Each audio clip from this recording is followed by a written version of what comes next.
Hello friends, welcome back to my channel দাদা study centre. তো বন্ধুরা, আজকের এই ভিডিওটিতে আমার আলোচনার বিষয় হলো ষষ্ঠ শ্রেণীর যে গণিত বিষয়টি আছে আর তোমাদের যে দ্বিতীয় পর্যায়ক্রমে মূল্যায়ন আসতে চলেছে, সেই দ্বিতীয় পর্যায়ক্রমে মূল্যায়নে তোমাদের যে সমস্ত প্রশ্নগুলো গুরুত্বপূর্ণ অর্থাৎ আসার মতো, সেই সমস্ত প্রশ্নগুলিরই সমাধান করা হবে বন্ধুরা। তো তোমরা প্রত্যেকে মন দিয়ে দেখো। এর আগে কিছু আমি তোমাদের করিয়েছি, সেগুলো না যদি দেখে থাকো তাহলে ভিডিও ডেসক্রিপশানে চলে যাও। ষষ্ঠ শ্রেণীর প্লেলিস্ট বলে করা আছে, ওটা ষষ্ঠ শ্রেণীর প্লেলিস্টের ভিডিওগুলো তোলো, দেখবে নিচের দিকে থাকবে এগুলো, কারণ ওর আগে বইয়ের টপিক ধরে ধরে অধ্যায়গুলো করা আছে। দেখো, অনিলবাবু তার মাসিক আয়ের 22% বাড়ি ভাড়া দেন। যদি অনিলবাবুর প্রতি মাসে এত টাকা বাড়ি ভাড়া দেন, তাহলে 22% মানেই হচ্ছে তোমার এত টাকা। তাহলে অনিলবাবুর মাসিক আয় কত? দেখো, টোটাল তো 100% টাকা পায়, টোটাল 100% টাকা পায়। 100%-এর মধ্যে কত টাকা? 22% সে বাড়ি ভাড়া দেয়। কিন্তু 22% বাড়ি ভাড়া মানে কত? সে 1870 টাকা বলেছে। তাহলে 1 মানে কত, 100 মানে কত করে দিলেই হয়ে যাবে। কারণ টোটাল কেউ যদি টাকা পায় বা মাইনে পায়, সে 100% পায়। 100% থেকে 22% খরচ করবে, এইভাবে হয়ে যায়। তাহলে আমি দেখো করিয়ে দিচ্ছি ব্যাপারটা, ভালো করে মন দিয়ে দেখো। অনিলবাবু 22% বাড়ি ভাড়া দেন সমান এত টাকা। 22% বাড়ি ভাড়া সমান 22% বাড়ি ভাড়া সমান 1870 টাকা। বোঝা গেল? দেখো, 1% বাড়ি ভাড়া সমান 1870 বাই এই 22%টা নিচে চলে আসবে। বোঝা গেছে? আর কি 100% মানে আমি পার্সেন্টগুলো এমনি এখান থেকে নিয়ে উঠিয়ে দিচ্ছি, আর এখানে ওই জন্য লিখছি নি।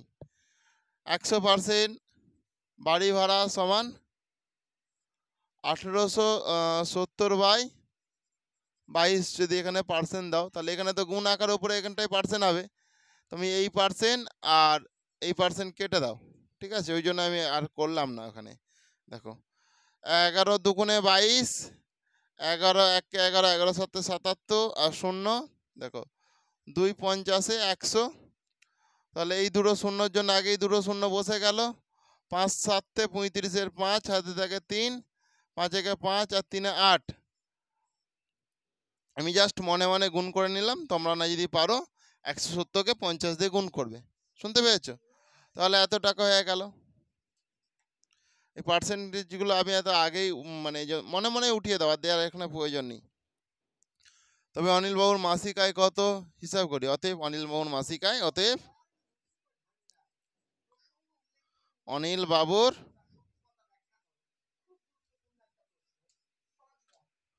মাসিক আয়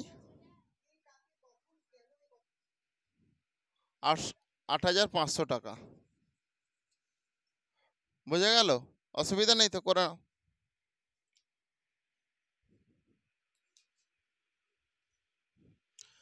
এরপরে তোমরা 3 থেকে 2 প্রশ্নটা দেখো। একটি বাগানের দৈর্ঘ্য প্রস্থের অনুপাত 3:1। বাগানটির ক্ষেত্রফল 432 মিটার হলে বাগানটির পরিসীমা কত? এটাই প্রশ্ন, এটাই তো প্রশ্ন। দেখো, ধরি বাগানটির দৈর্ঘ্য প্রস্থের অনুপাত।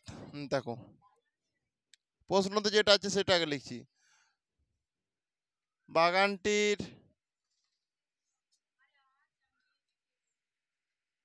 দৈর্ঘ্য ও প্রস্থের অনুপাত 3:1। এর মানে দেখো ভালো করে, আমি ছবিটা আঁকছি। এটা হচ্ছে একটি বাগান, এর দৈর্ঘ্যটা 3 আর প্রস্থতা কত? প্রস্থ হচ্ছে 1। বোঝা গেল? ধরি বাগানটির দৈর্ঘ্য, ধরি বাগানটির দৈর্ঘ্য সমান 3x এবং প্রস্থ সমান 1x। মানে সেই x 1 দেওয়ার প্রয়োজন নেই তাহলে। 1x মানেই তো এক্স, 1 দেওয়ার প্রয়োজন আছে? নেই তো, সেই জন্য এক্স লিখলাম। প্রত্যেকে মন দিয়ে দেখো। তাহলে আমি এখানটায় কি করব, এটা 3x করব, আর এটা 1x এর জায়গায় আমি কি করে দেবো, এক্স করে দেবো। শুনতে পেয়েছ?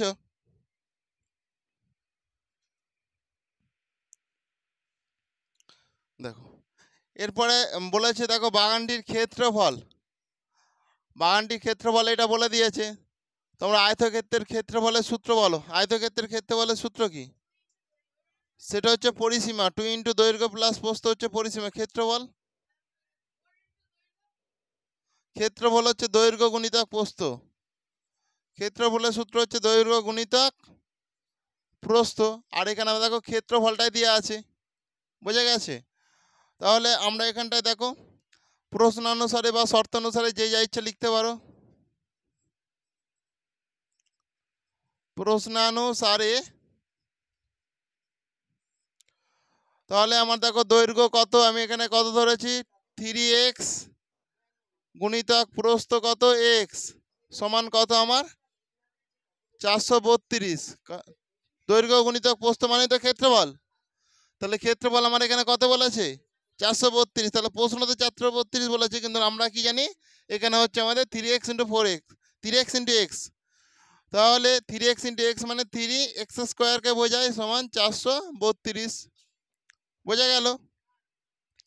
তাহলে এখান থেকে তুমি ডাইরেক্ট কেটে দিতে পারো বা রেখে দিতে পারো, বা এই তিনটা তো দেখো এই তিনটা কোথায় নিচে চলে আসবে। তো আমি একটা লাইন তোমাদের জাম না করে ঠিকই করে দেখো, 3 আর এই এক্স, এক্স মানে এক্স স্কোয়ার, এখানে যেরকম 432 আছে আমি লিখে দিলাম। তাহলে এক্স স্কোয়ার সমান 432 বাই এই 3টা। এবার কাটাকুটি করবো, দেখো 3 একে 3, 3 4 12, 3 4 12, এগুলো বাদ দাও সব। বা তাহলে এক্স সমান কি, রুটের মধ্যে 144 হচ্ছে। অতএব এক্স মানে কত হয়ে গেল, 12 হয়ে গেল। রুটের এই এক্স স্কোয়ারটা তোলার জন্য কি করেছে, এখানে রুট দিয়েছি। এই এখানে দেখো যে স্কোয়ার ছিল, এখানে স্কোয়ার আছে, নেই তো, তাহলে এটা যা উঠিয়ে দিয়েছি সমানের এই দিকে যে 144 ছিল, 144-এর মাথায় রুটটা চলে আসলো। এটা যদি ওঠাতে চাই আমাকে রুট দিতে হবে। তাহলে এইটাকে আমি 144-কে যদি বাইরে বের করাই, দেখো 12 12 144, 12-কে 12 দিয়ে গুণ করো, দেখো 144 পাবে। শুনতে পেয়েছো? তাহলে রুটের মধ্যে যদি দুটো 12 থাকে, সেটা রুটের বাইরে বের হলে একটা 12 হয়ে যাবে। এটা হচ্ছে নিয়ম, রুটের মধ্যে যদি দুটো 12 হয় সেটা বাইরে বের করলে একটা 12 হয়ে যাবে। বোঝা গেল? তাহলে এই পর্যন্ত তোমরা বুঝতে পেরেছো এক্স এর মান। এরপরে দেখো আমি এই জায়গাটাতে করে দিচ্ছি, তোমরা নিচে করবে। এক্স এর মান আমি কত পেলাম, 12 পেলাম। অতএব বাগানটির, অতএব, আচ্ছা ঠিক আছে, তোমরা আগে এটা করে নাও, তারপর আমি করছি। এটা করে নাও।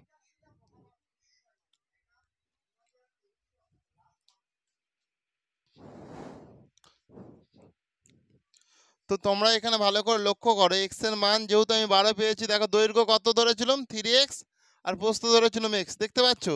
তাহলে এখান থেকে আমি, তাহলে এর সঙ্গে আমি এটা মুছে দিচ্ছি, মুছে দিলে তবে নেক্সট পার্টটা করতে পারবো।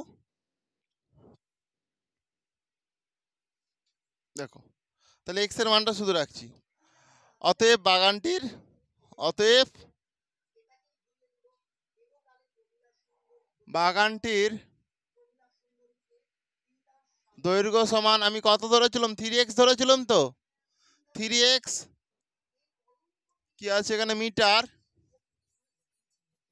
সমান 3 ইন্টু 12 সমান কত, 3 ইন্টু এক্স এর মান কত, 12। তো তাহলে 3 ইন্টু 12 মিটার সমান 12কে 12 কত, 36 মিটার। বোঝা গেছে? এবং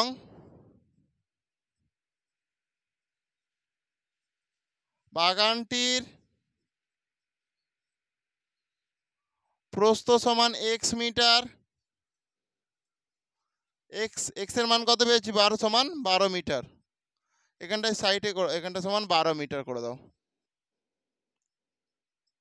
যেহেতু জায়গা নেই। থাকো। অতএব আমাকে কি বলেছে, বাগানটির পরিসীমা, অতএব বাগানটির পরিসীমা সমান বাগানের পরিসীমা আমরা কি জানি? পরিসীমা সূত্র কি বলো? 2 ইন্টু দৈর্ঘ্য প্লাস প্রস্থ, 2 ইন্টু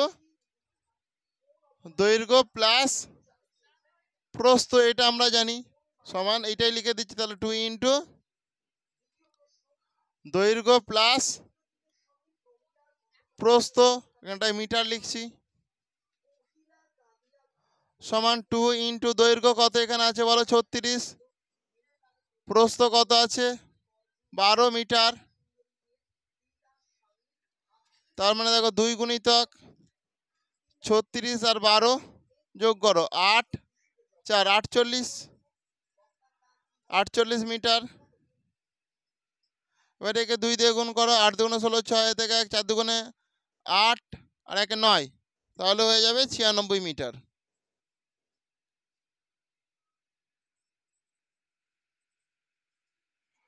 তোমাদের কি কারো কোনো সমস্যা আছে? বুঝতে সমস্যা আছে কারো? নেই তো? করে নাও।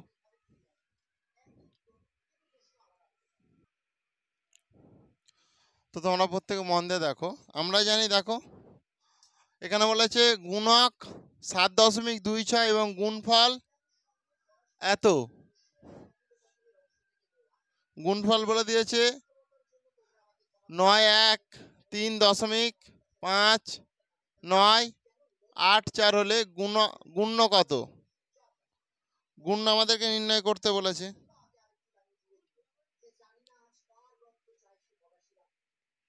তাহলে গুণ্য সমান কি? গুণফল বলে দিয়েছে একটা, গুণ্য সমান জানতে হবে তোমাদেরকে সূত্রটা।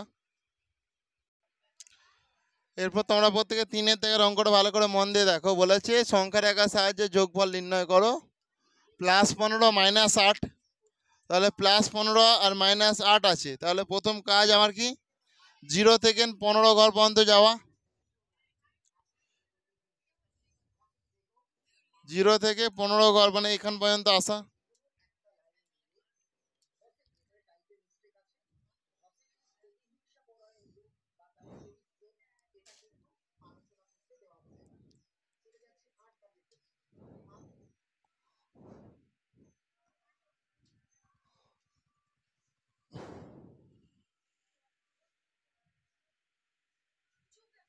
এই পর্যন্ত আসা।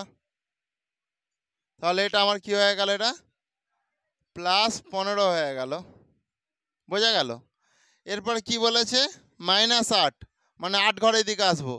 1 ঘর, 2 ঘর, 3 ঘর, 4 ঘর, 5 ঘর, 6 ঘর, 7 ঘর, 8 ঘর।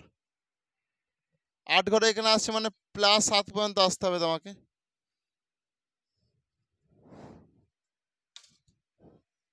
দেখো তাহলে আমি +7 পর্যন্তই আসবো।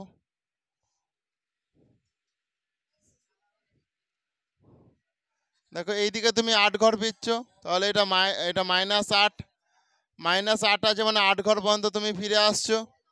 তাহলে এটা দেখো তোমার শেষমেশ আমি কি পেলাম? 7 পেলাম, +7।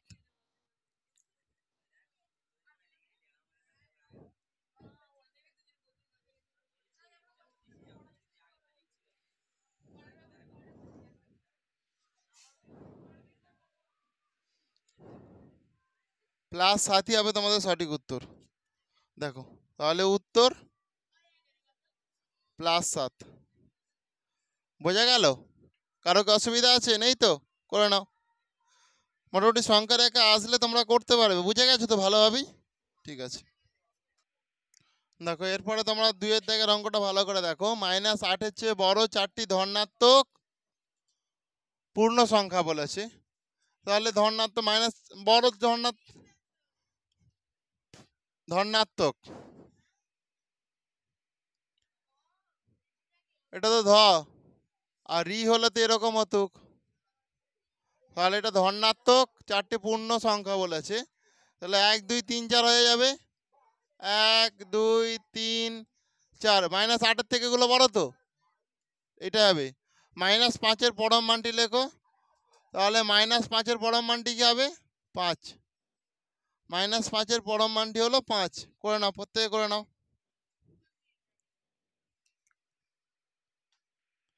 দেখো এরপরে 4 দাগের 1 অঙ্কটা দেখো ভালো করে। শঙ্কু চিত্র আঁকো। একটা শঙ্কু চিত্র এরকম হবে। এটা হচ্ছে শঙ্কু চিত্র। এবার একটা উদাহরণ, শঙ্কু আকৃতির ঘনবস্তুর উদাহরণ দিতে বলছে। অতএব রাজমিস্ত্রির ওলন, রাজমিস্ত্রির ওলন, ওলং, সেই দেখো সেই ঘর গাঁথে যখন একটা সেই গোল করে এরকম, সেটা রাজমিস্ত্রির ওলন বলে। ওলং হলো একটি শঙ্কু আকৃতির ঘনবস্তুর উদাহরণ। একটি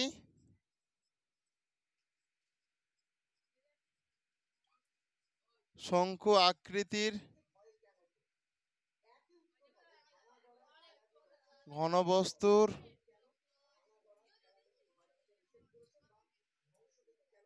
উদাহরণ। এটা উত্তর। শুনতে পেয়েছো? করে নাও, প্রত্যেকে করে নাও। তো বন্ধুরা এই প্রশ্নটাই তোমাদের লাস্ট প্রশ্ন। এখানে দেখো ভালো করে আছে আয়ত ঘনক, ঘনকের মধ্যে পার্থক্য। তো আয়ত ঘনকের দেখো, এটা আয়ত ঘনক আর এটা ঘনক। এটার সঙ্গে এই ছবিটার পার্থক্য বুঝতে পেরেছো? এটা পুরো চার চৌকো, এটা লম্বা মতন করে চার চৌকো, তাই তো? তাহলে কি দৈর্ঘ্য প্রস্থ উচ্চতার পরিমাপ আলাদা আলাদা, তাহলে এর দৈর্ঘ্যটা প্রস্থটা উচ্চতাটা একই রকম নয়, কিন্তু এর দৈর্ঘ্য প্রস্থ উচ্চতা সবই সমান। এটাই হচ্ছে তোমাদের পার্থক্য। তো বন্ধুরা আজকের ক্লাসটা তাহলে আমি এখানেই শেষ করলাম। আর ক্লাসটি তোমাদের কেমন লাগলো তোমরা তা প্রত্যেকে কমেন্টে জানিও। আর ক্লাসটি যদি তোমাদের প্রকৃত ভালো লেগে থাকে তাহলে অবশ্যই তোমরা বেশি বেশি পরিমাণে বন্ধু বান্ধবদের মধ্যে শেয়ার করে দিও। Thank you. আসছি তাহলে, নেক্সট ক্লাস আবার দেখা হবে।